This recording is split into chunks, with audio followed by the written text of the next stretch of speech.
56 дахь удаагийн дэлхийн эдийн засгийн чуулганаас мэдээллийг манаас сэтгүүлч уян хор гэж байна. Энэ удаагийн чуулганд оролцож байгаа илтгэгчид эв нэгдлийг эрхэмлэн худалдааны тарифын эрсдлээс сэргийлэх нь зүйтэйг онцолж байна.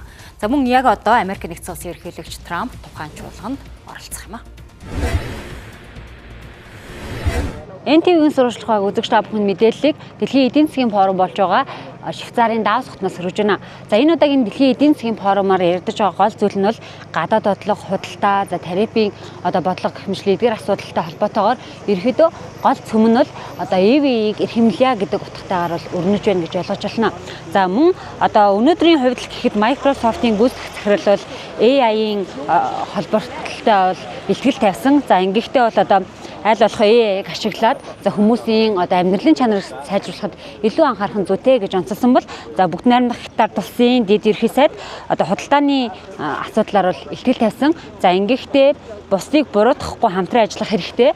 Мөн цаашдаа бол импортоо өргөжүүлэхэд илүү их анхаарч байгаа гэдгээ онцлон тодтогсон юм а. За харин Монгол улсаас оролцож байгаа ерхий сайд зандарчдын хувьд бол өнөөдөр хэд хэдэн уулзалт хуралдаан хилцүүлэлт бол оролцсон. За мөн дээрээс нь чуулга уулзалтын үед бол дэлхийн аялал жуулчлалын чуулга уулзалтын өндөр түвшний хуралдаанд бол панелистаар оролцож байгаагаараа онцлог юм. Улс орнуудын удирдагчид бизнесийнхний илтгэлүүдээс ажиглахад чухал ашигт малтмалын хэрэглээ улам өсөх хандлагатай байна. Тиймээс Монгол улс энэ төрлийн бүтээгдэхүүний олборлолт, экспорт дээр онцгойлон анхаарч гадаадын хөрөнгө оруулалт орж ирэх боломжийг бүрдүүлэхэд зохицсон хууль эрх зүйн орчинтой болох нь чухал юм.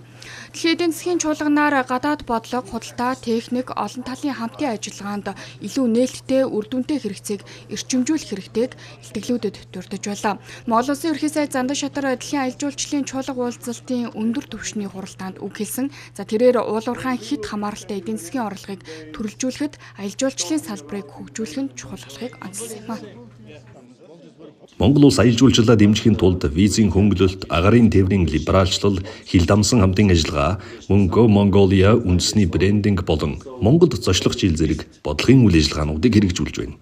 Бид та бүхнийг 2026 оны 7 дугаар сарын 11-нд болох Их Монгол улс байгуулагдсны 820 жилийн үндэсний их баяр наадамд хүрэлцэн ирэхийг урьж байна. Мөн 6 дугаар сарын 29-30-нд болох Монголын эдийн засгийн форумд оролцохыг мөн урьж байна. Эцэст нь хэлэхэд Монгол улс бол бүс нутагта ардчлалын баян бүрдүүлээ. Та бүхэн Монгол улсад тавтай морилно. Thank you for your attention. Go Mongolia. Монгол улсын НОНД нэгдсэн үндэсний байгууллагын цөлжилттэй тэмцэх конвенцийн талуудын баг хурал буюу COP17-г Улаанбаатар хотод зохион байгуулах талаар мэдээлэл өгч Монгол улс тогтвортой аялал жуулчлалыг дэмжих, дэлхийн санаачлагыг идэвхтэй дэмждэг гэдгээ хэлсэн юм.